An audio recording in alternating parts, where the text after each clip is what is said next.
Phone check.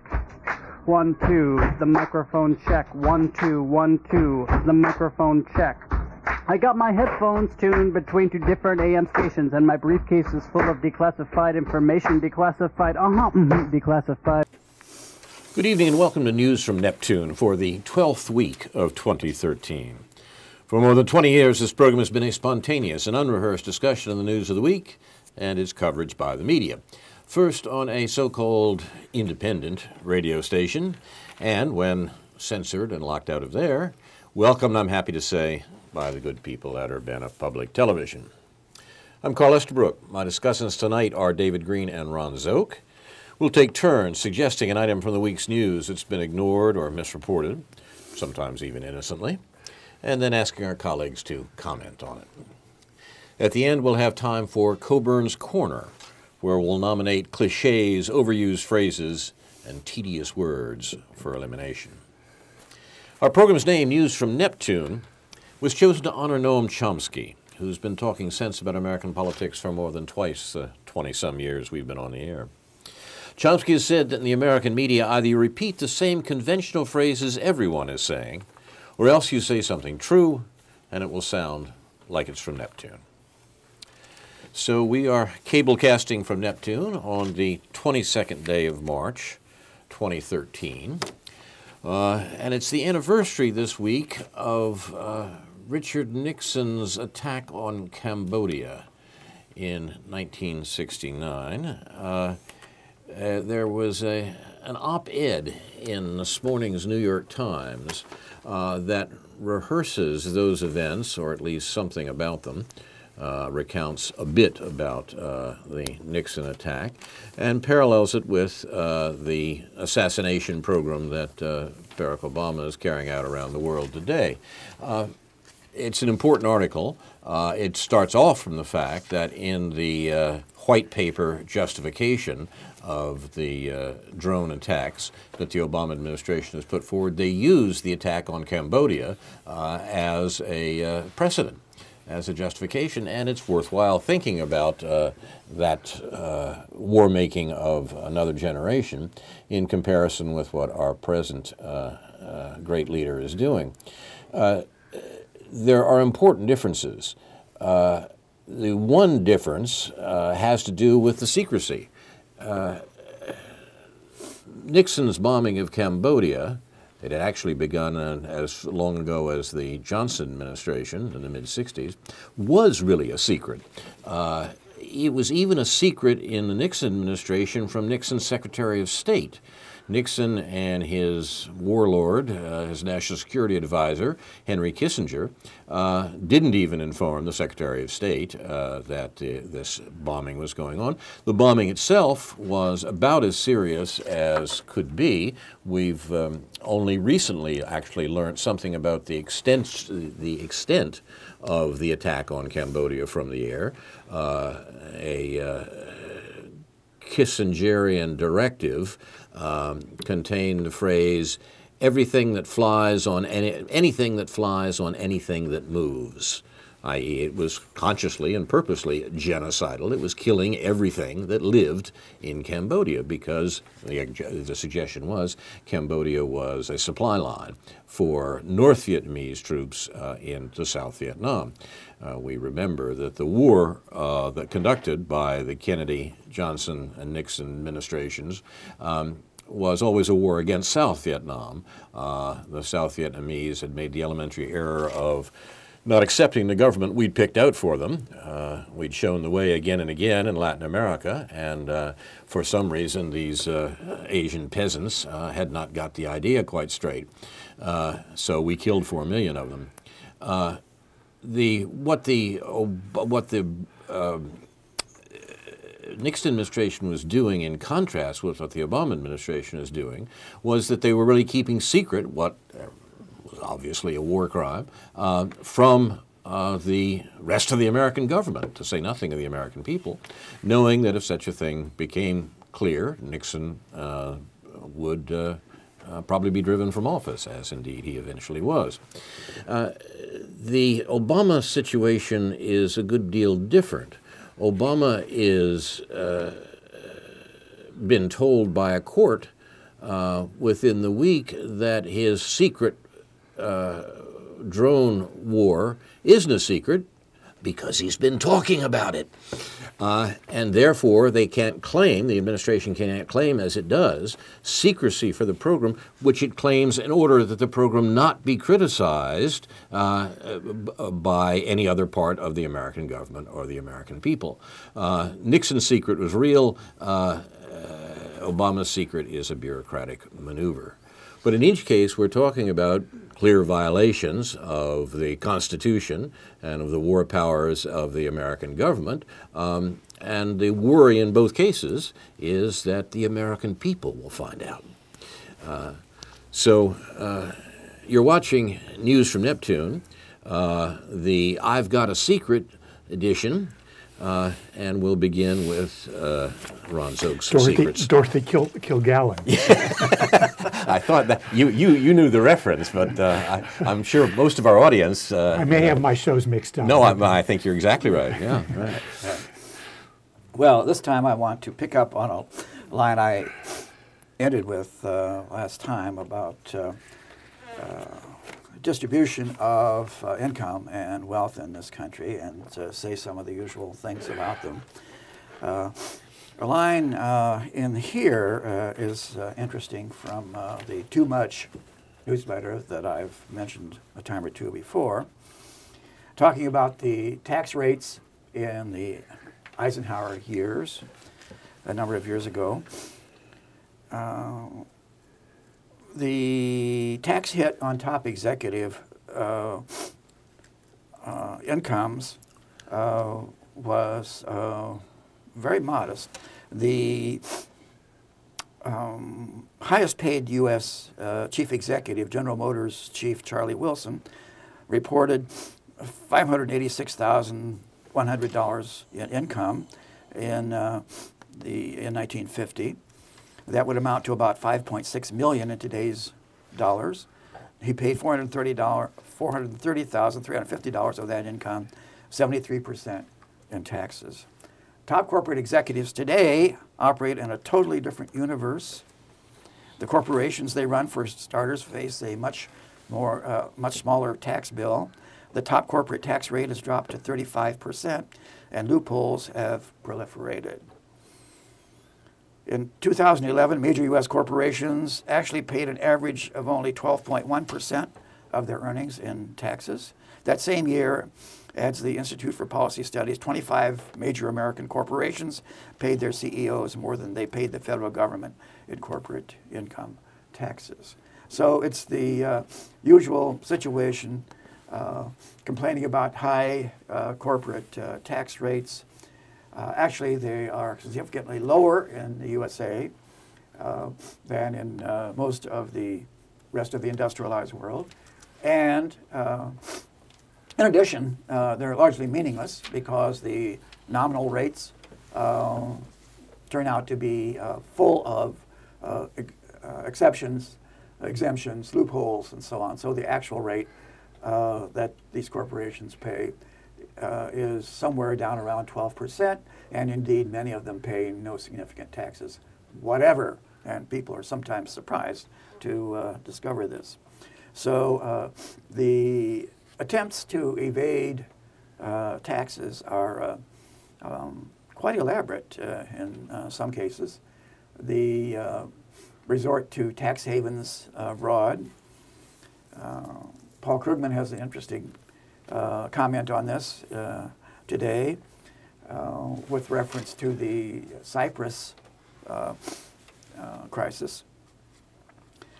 Consider the incredible fact that tax havens like Cyprus, the Cayman Islands, and many more that are still operating pretty much the same way that they did before the global financial crisis.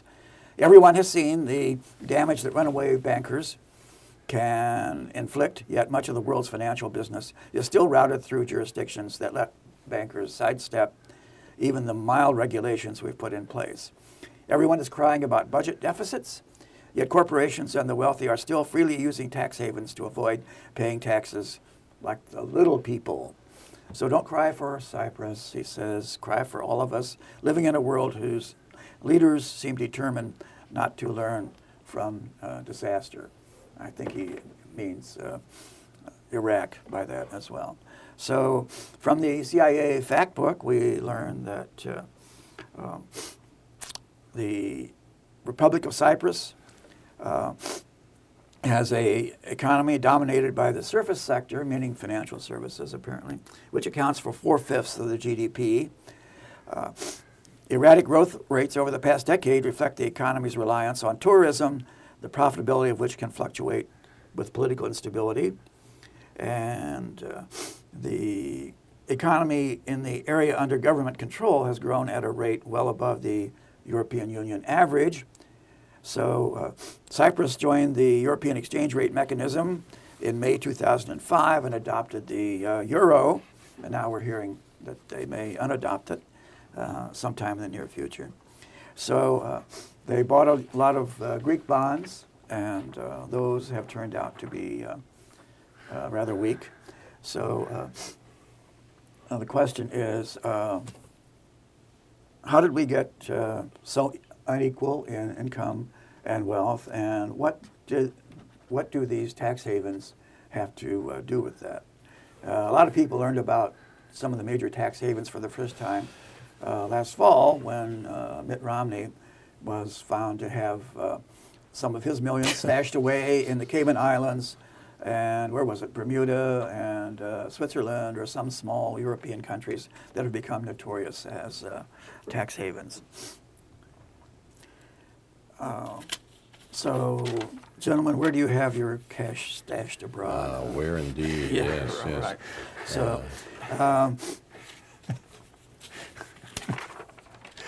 You want the European Union, I think I lost a dime in Mexico about 40 years ago. Yeah. I haven't been able to get it back yet. actually dropping a the- dime in Mexico could be very dangerous these Yeah, days. it could be. the European Union itself is becoming concerned about this and starting to set some limits on executive pay. Headline in Bloomberg News: EU targets fund manager pay after clinching banker curbs. So some of the wealthiest people in Europe are becoming concerned about this.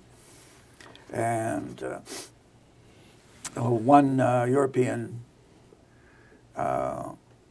executive said about these so-called disgraceful plans for limiting executive compensation: these disgraceful beggar-thy-neighbor plans driven by jealousy and cowardice could, ironically, founder on European law, he said. The Federation of European Employers, which represent corporate recruiters, has said that the bonus curbs would go beyond the powers given to the European Union by the bloc's treaties and so on. So there'll be all kinds of complaints and attempts to claim that all of this is unwise, illegal, and just driven by envy, which we have discussed before.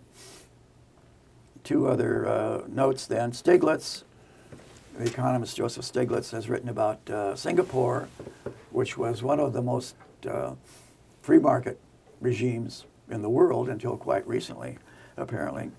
A model of economic growth, according to some. This right-wing Christian in the News Gazette, Cal Thomas, held it up as an example of what could be done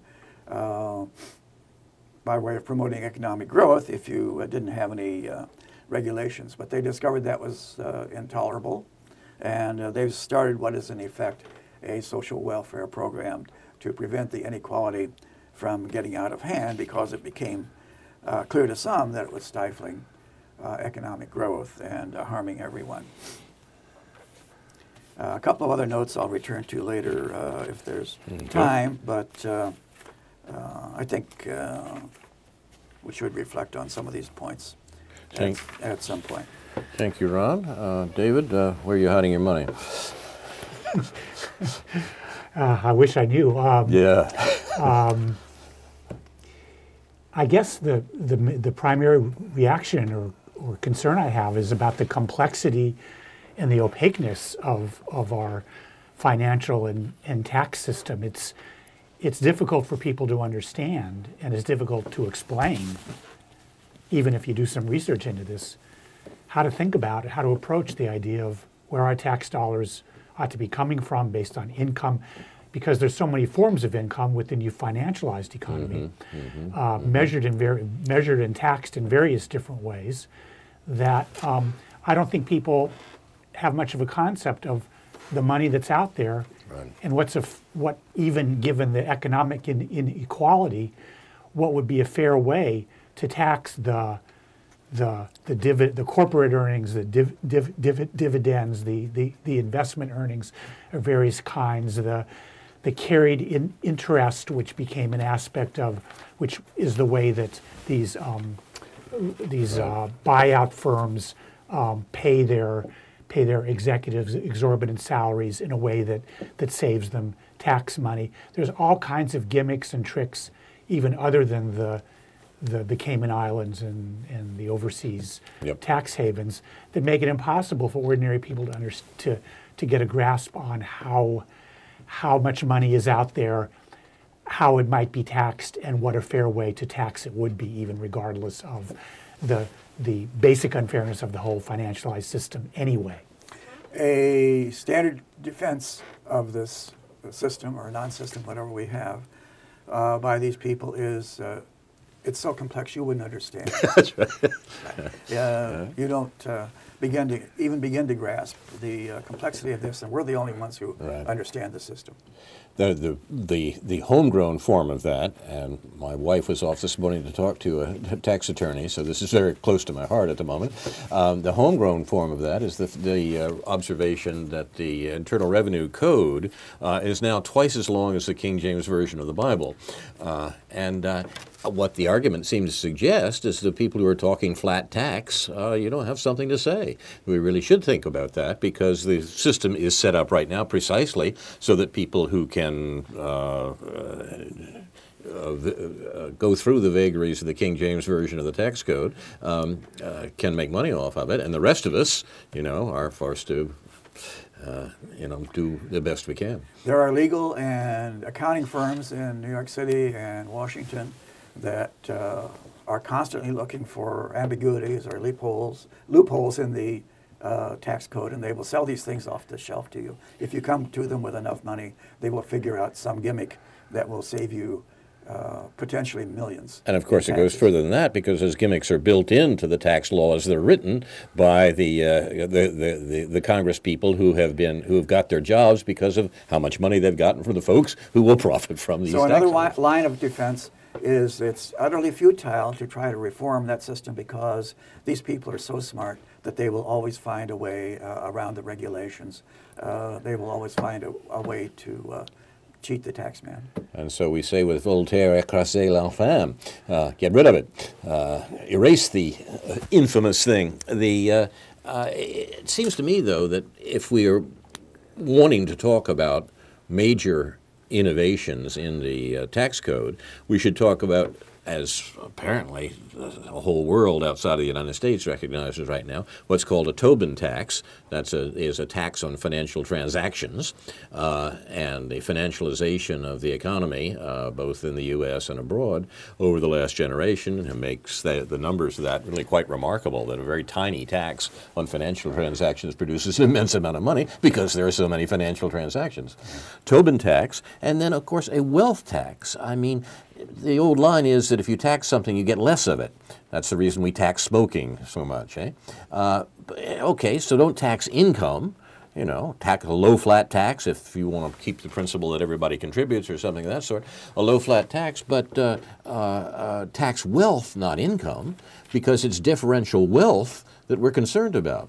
The real change over the last generation has been the remarkable concentration of wealth in very, very few hands, much less than the 1% actually.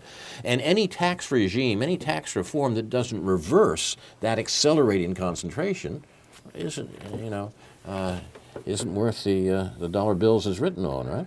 I think a few people have begun to realize that the effects of this on our entire society and the country as a whole, this out of control inequality, the extreme concentration of wealth, in the top 1% or Right. 1/10 of 1% Right. or 1/100th of 1%. Exactly. And so on. It's just beyond ordinary people's comprehension, apparently.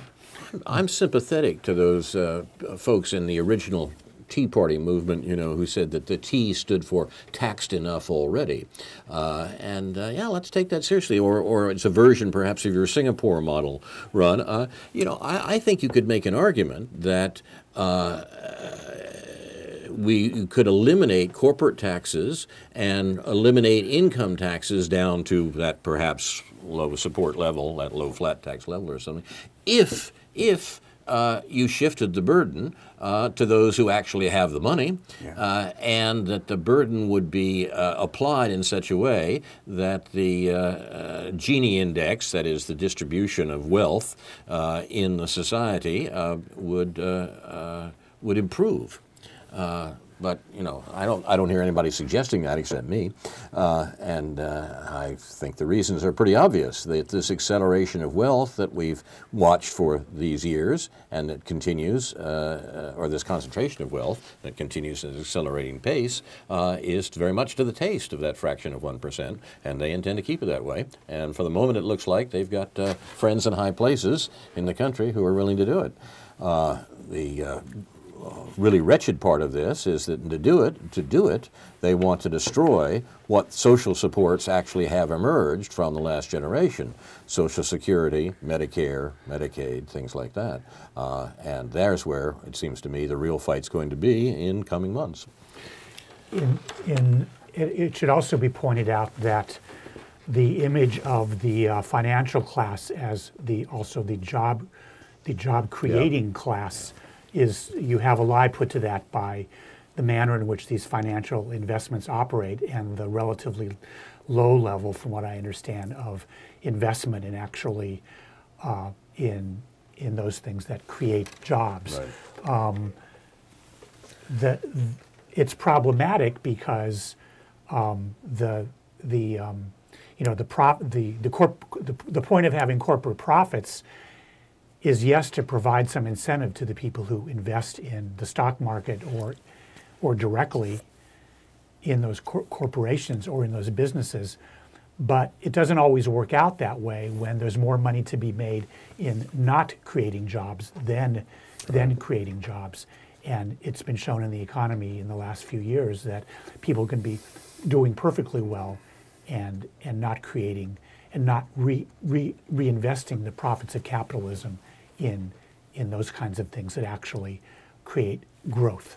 They keep that money abroad, or they invest it in where, China or Right. South Asia or where? Yeah, or in financial instruments of various kinds that don't create value. You know, It's actually quite astonishing to me that there has not been a demand for job creation particularly since the financial crisis of a couple of years ago, but indeed throughout the period of the concentration of wealth, that we don't have people standing up and saying, I want something like the New Deal's WPA, Works Progress Administration, where jobs were in principle available to people who wanted them. And I'm not quite sure why that hasn't happened. Is this just a victory of propaganda that no one in this country thinks that it is right or appropriate or reasonable to say, look, I've just got out of high school and I want a job, and I have a right to a job at a living wage. I'm perfectly willing to work, but the government needs to provide me this job. What? An entitlement? Well, I mean, this, as I say, I think a great triumph of propaganda that this movement doesn't exist. I think since the Reagan era or earlier, we have been poor-mouthed to death by the propaganda system. We've been told that we can't afford the society that we had then. And people, I think, buy into that because it's a self-fulfilling prophecy. The society is poor-mouthed. The safety net in the social welfare system is poor-mouthed.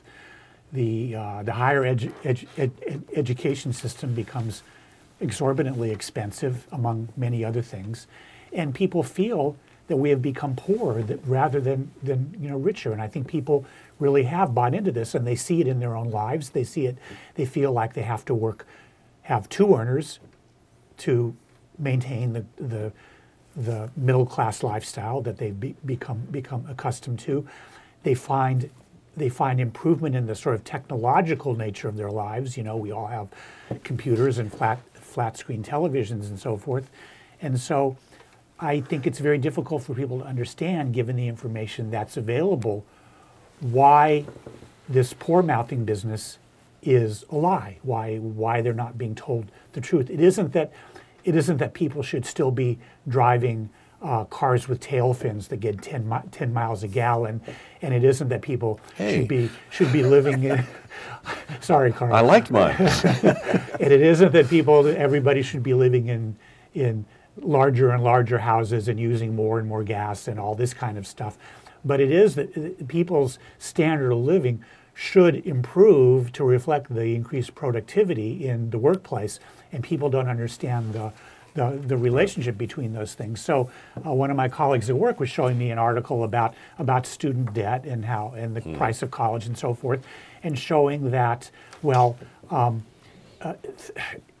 what the bottom line of all this was that there was an understanding that we should be able to afford college, but that the amount that's being invested, being publicly invested in higher ed, not only has gone down, that it doesn't reflect the fact that society has gone richer.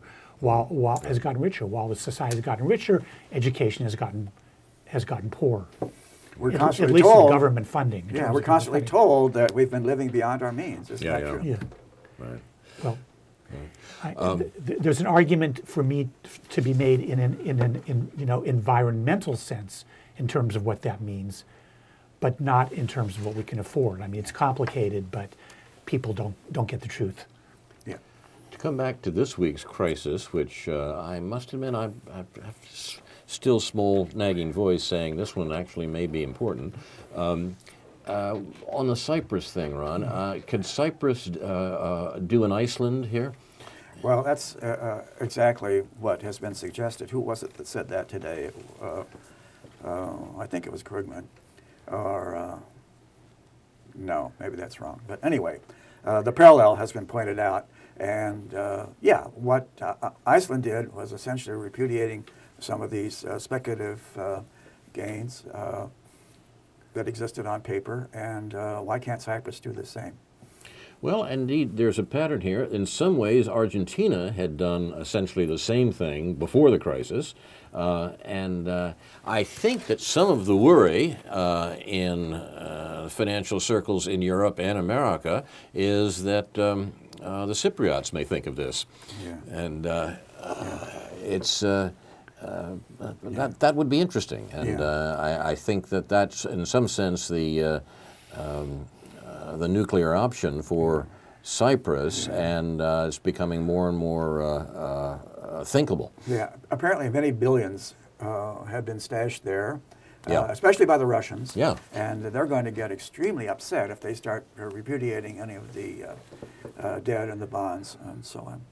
Well, and I've heard at least one suggestion that this is all a malign plot on the part of Putin to make advances into Europe and seize control of the Cypriot economy, which itself would be an interesting notion. Yeah. So, Okay, back to the propaganda theme then.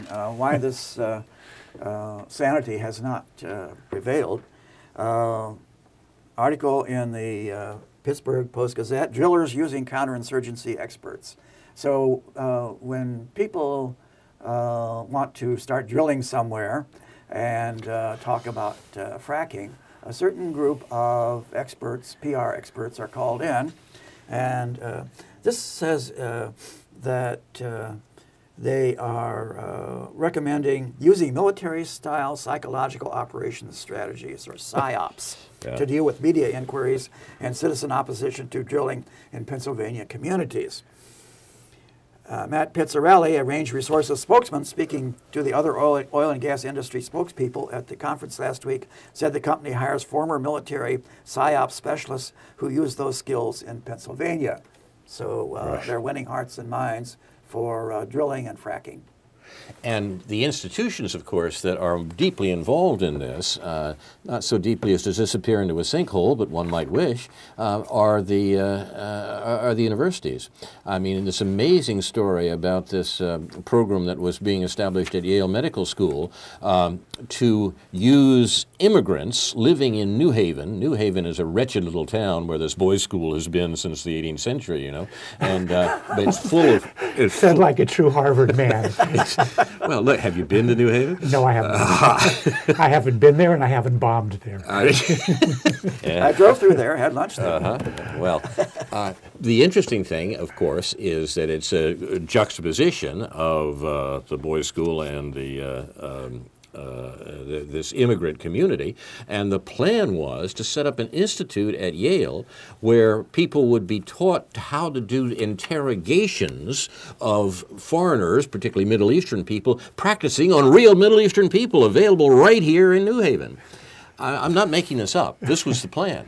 And it has been stymied for the moment only because a group of student journalists exposed the plan. It was a secret. They had a secret at Yale, too. Yeah. It was a secret. And the student journalists brought this out, and people said they were going to do what? But it's not at all clear that the program won't continue to exist. The use of particularly sociology and psychology departments to do the sorts of things that are being reflected on in Pennsylvania here has a great history. It was Michigan State University that was used to establish the strategic hamlets, which were basically concentration camps in South Vietnam under the Kennedy administration. Social science has a lot to explain, social science in the universities over its activities over the last couple of generations.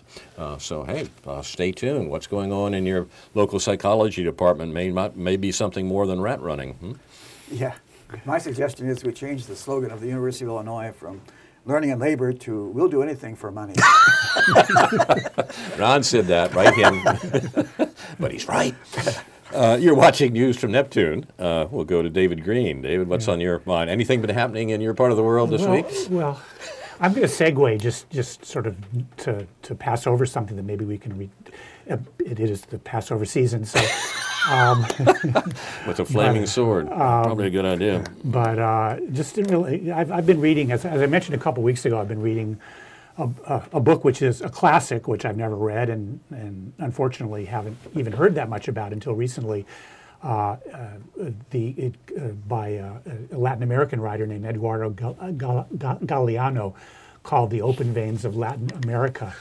And one of the central themes, as you can tell from the word veins, it's a pun or a sort of a double meaning, has to do with mining, and it's been coming to my attention in that context and others, what a big deal mining is in human history, and the urgency of what we have to deal with in the issue. I mean, how it's related to the evolution of capitalism in the last 500 years and in various forms, from gold and silver mining to oil, if you want to call that mining, to the coal mining that is a local issue in some ways and a very much a national issue as I traveled out west last summer and saw the extent of mining that's going on in places like Wyoming and Montana, and read a little bit about and got a concept of what the extent of coal mining is and the effect it has on the environment and the effect it has on the investments that we have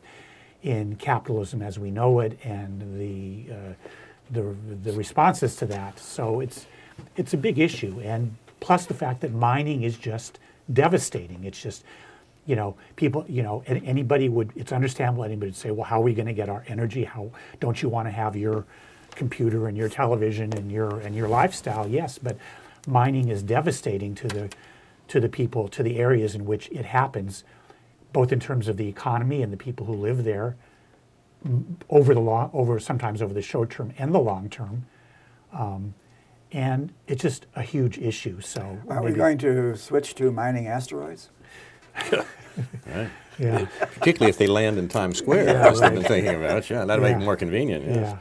So I just, it's a huge issue, and there's so many aspects to it, but I'm just sort of becoming increasingly aware of it.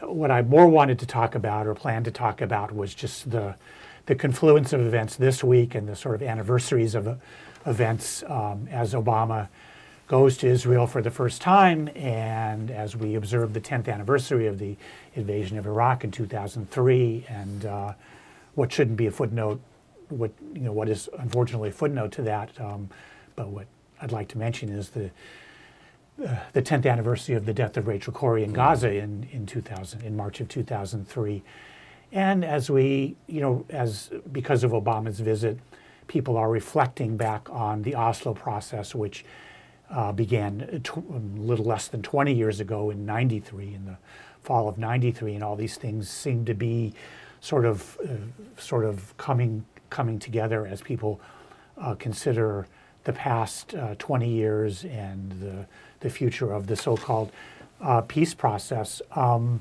There isn't much to report besides bloviating and propaganda in terms of Obama's really quite shameful visit to Israel and the speech he gave. I noted, in my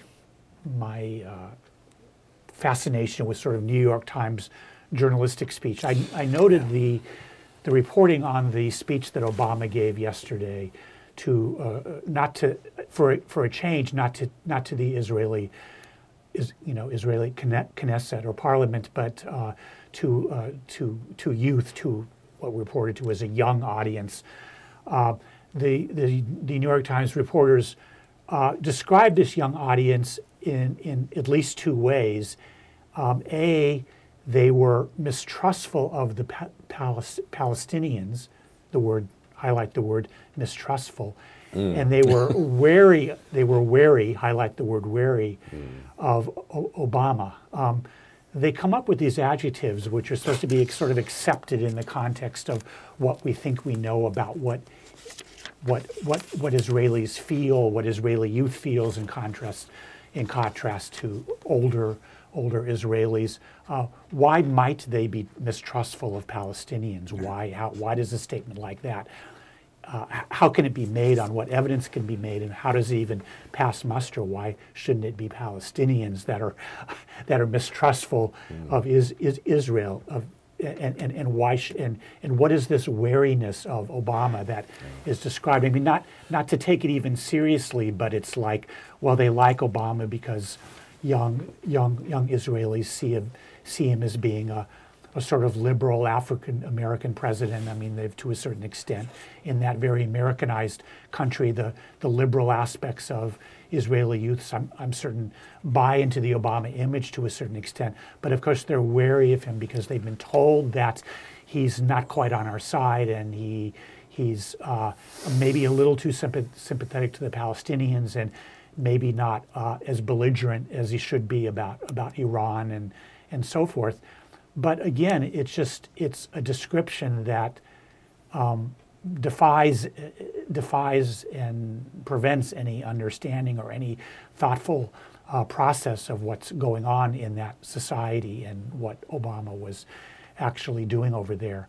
And Obama's visit just, touched all the bases, and with the visit to Yad Vashem, the Holocaust Memorial, and so forth, there was little, if any, shame in Obama's approach to, in spite of them of it being said that he provoked the Israelis to think about the Palestinians and so forth. I mean, what value, what is it that what's new about Obama saying that the Palestinians are human too, and that if you look at Palestinian children, they want the same things? I mean, since when should it be news that somebody should say anything like that about any group of people anywhere?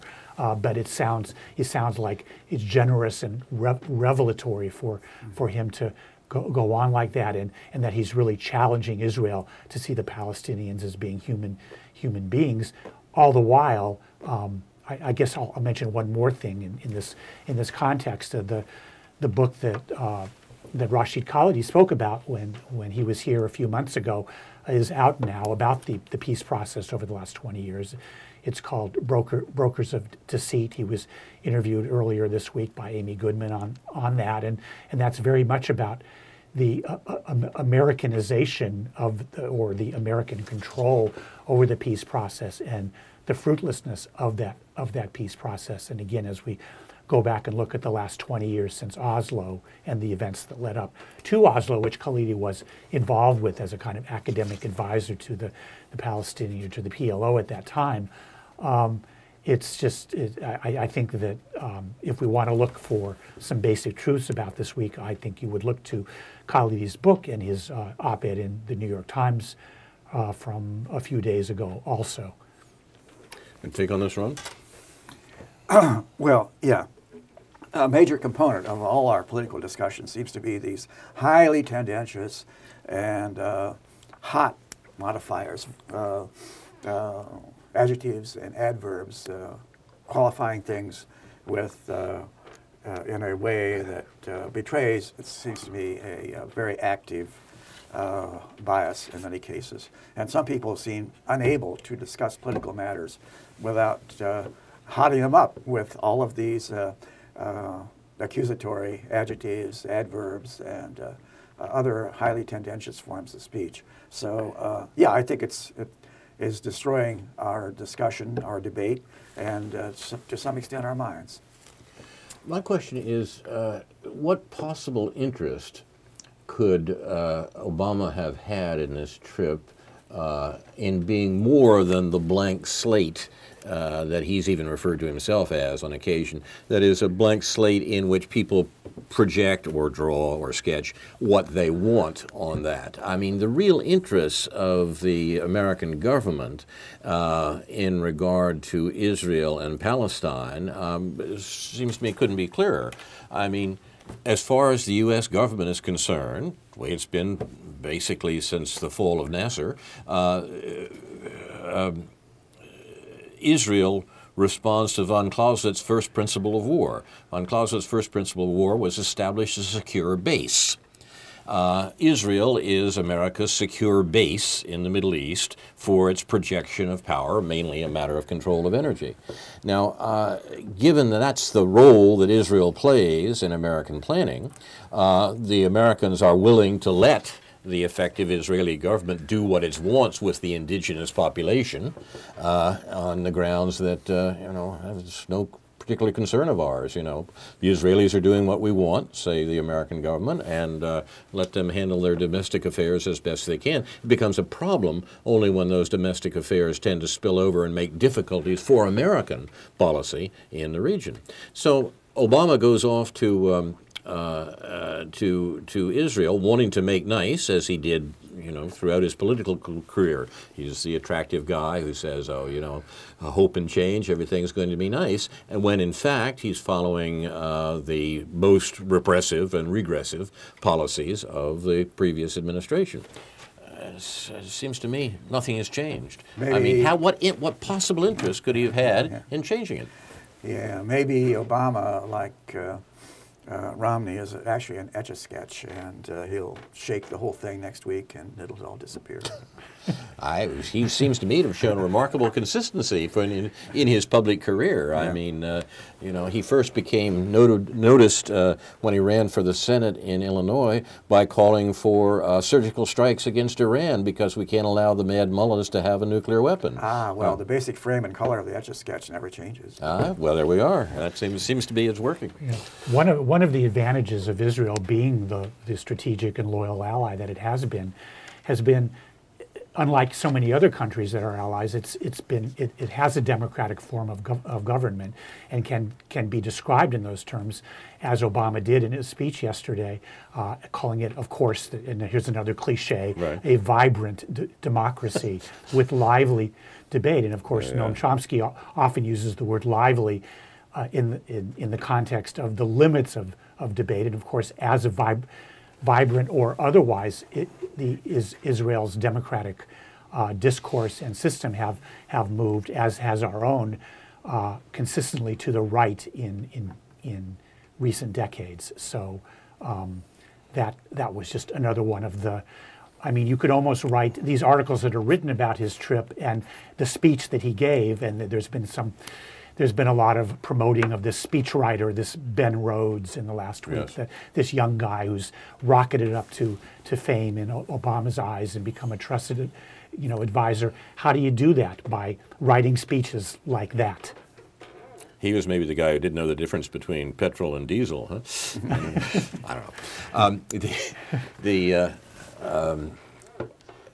Your comments about mining prompted two reflections, David. One is because of certain events in Rome in the last week or two, I was rereading The Best History of the Popes, which is written by a man called Eamon Duffy. And published by Yale University Press. It suddenly occurs to me, so I'll try to make amends to the boys' school. But in that, he points out that the Renaissance prevalence of the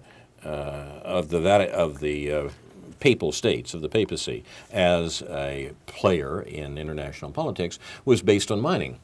The papal states mined alum, which was necessary for the tanning of leather, and it was the only place in Europe where you could get it. And the late medieval papacy grew quite wealthy from this. The connections between the papacy and such sordid economic issues as mining seem to me to be the sorts of things that have quite remarkably not been talked about in the last week and so, and I think they should. I'll call you back when I finish my article.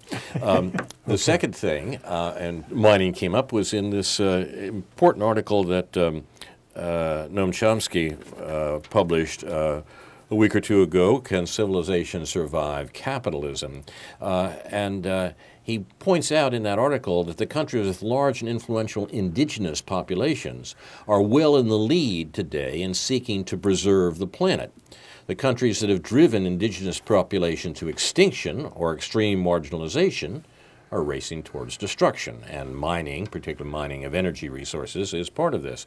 His example is instructive. He says, thus Ecuador, with its large indigenous population, is seeking aid from the rich countries to allow it to keep its substantial oil reserves underground where they should be. And in the meantime, of course, Washington is playing this charade about the pipeline, which the outcome of which I don't think is in doubt with many people at all who have been reading and talking about it. So, when you look at Galeano's book, even in just the first chapter, which focuses on the Andean region and the gold and silver that was found there in what is now Bolivia, Peru, and Chile, you certainly get an idea of why people in that area, who probably know in some way or other their history, understand the importance of not being dominated by a resource extraction-based economy. You have been watching News from Neptune, and we have a few minutes left, I think, for Coburn's Corner. Coburn's Corner is the section devoted to the attempt by the late Alexander Coburn to nominate words that have not only lost their meaning, but have obscured meaning, and that should be carted off for dispatch. You got some candidates today, Ron? Yes.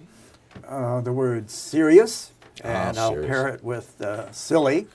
These have become highly popular in characterizing statements that people like or dislike. So is this a serious proposal, for example, in USA Today, in dealing with the higher education problem? More and more middle-class students are being excluded. Some of them are turning to a website called PAVE and finding investors in their future careers. So rather than taking out a student loan, which cannot be erased or with a bankruptcy or whatever. They're getting people, they're in effect selling pieces of themselves, their future earnings. The payments will not come due for 10 years. There's no interest. And they get advice and help from their mentor or sugar daddy or whatever it turns out to be. And so that has led me to speculate on another money-making opportunity. Rising stars in any profession, such as Jenna Jameson, the porn star. This was published back during the fall campaign. Retired porn star Jenna Jameson waded into the 2012 presidential race on Thursday, choosing a San Francisco strip club as the venue to announce her support for GOP presidential hopeful Mitt Romney. Quote, "I'm looking forward to a Republican being back in office," Jameson said while sipping champagne in a VIP room at the Gold Club in the city's South of Market neighborhood. When you're rich, you want a Republican in office. With an estimated net worth of $30 million and a resume that includes 160 films, Jameson ranks as one of the porn industry's wealthiest players. So if you could get a piece of that career and by financing a rising star in any profession, really, whether it's baseball or pornography or whatever, you can become very rich. So keep that in mind, guys, if you want to make some money. You've given a whole new meaning to the word rising star. But right. Is it true, Ron, that she said she got interested in the presidential candidates because they're the only people she found who could take more positions than she could? Yeah, well, this came out in an article, a subsequent article by Andy Borowitz, one of his fake news articles. Jenna Jameson clarifies her endorsement of Romney. Concerned that her endorsement of former Massachusetts Governor Mitt Romney for president would lead to cheap, easy jokes and innuendo, porn star Jenna Jameson held a press conference today to explain her headline-making decision. When asked what initially appealed to her about Mr. Romney, Ms. Jameson said, "He's the only person who's assumed more positions than I have." The actress said that she researched Romney's career thoroughly and was particularly impressed by his tenure at Bain Capital. "There's nothing more American, I think, than screwing people you don't know for money." Ron, are these plans for your bachelor party?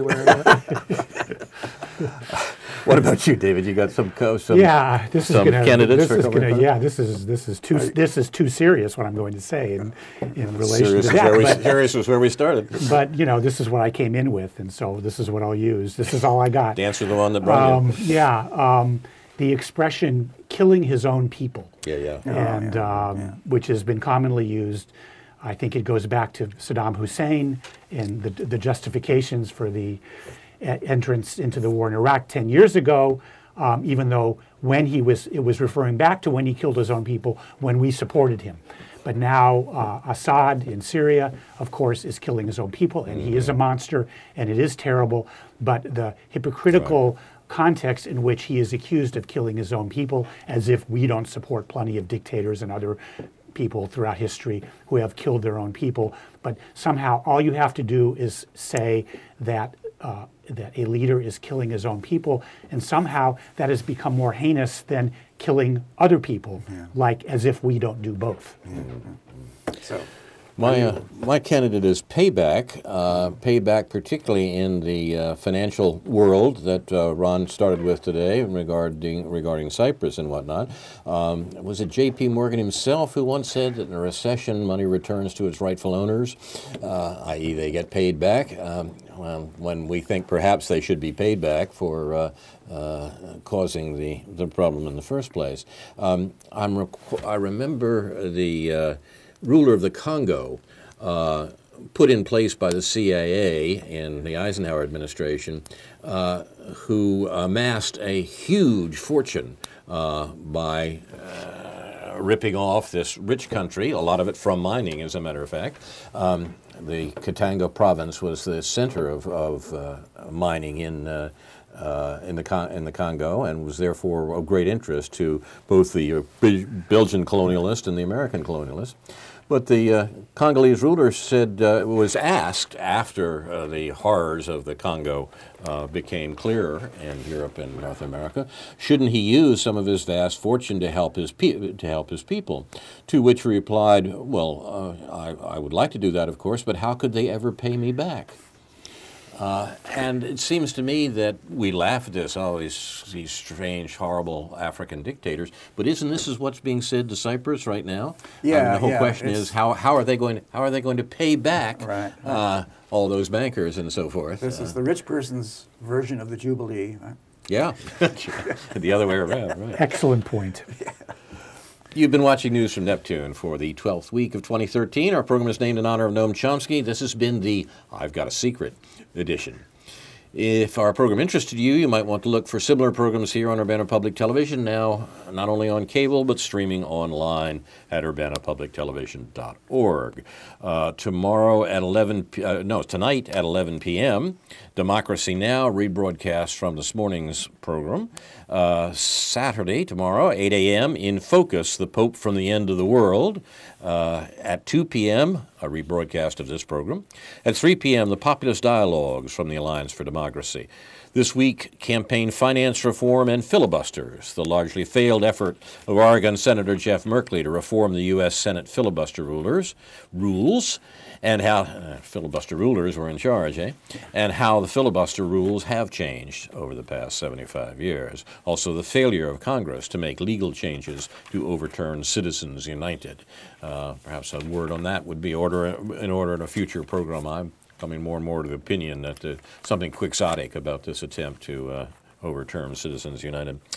Sunday of this week at 7 a.m., the White House Chronicles, 3:30 p.m., the Populist Dialogues, and at 4 p.m., Labor's Worldview with our friends David Johnson and Jim Iman. Weekdays, Monday through Friday at 7 a.m., Democracy Now!, 8 a.m., The Big Picture. This Monday, the 25th, at 1 p.m., a rebroadcast of Labor's Worldview. At 2 p.m., Tom Hartman Live, a 3-hour nationwide call-in. You can call and talk to Tom. At 5 p.m., the European Journal, Romania, Spy Habits Die Hard, a program about the police system that survived from Ceausescu's regime into contemporary Romania. It's an interesting story about a particular a spy who came in from a Romanian spy who came in from the cold. Tuesday at 9:30 p.m., White House Chronicle. At 10 p.m., a repeat of this program, Aware on the Air. Sorry, I got that wrong. At 10 p.m., Aware on the Air. Not a repeat of this program. We do different things. I'm Carl Estabrook. My discussants tonight on News from Neptune have been David Green and Ron Szoke. This and other editions of this program can be seen on the website newsfromneptune.com and on Facebook. I can be reached at carl@newsfromneptune.com and on Facebook, and I'm happy to receive your comments. Our thanks to UPTV, especially Jake, Jason, and Caleb. Inshallah, we'll be back next week with a new edition of News from Neptune to remind you, in the words of Edward de Vere, what's past is prologue, what to come and yours and my discharge. In the meantime, confusion to our enemies, and a good night to you.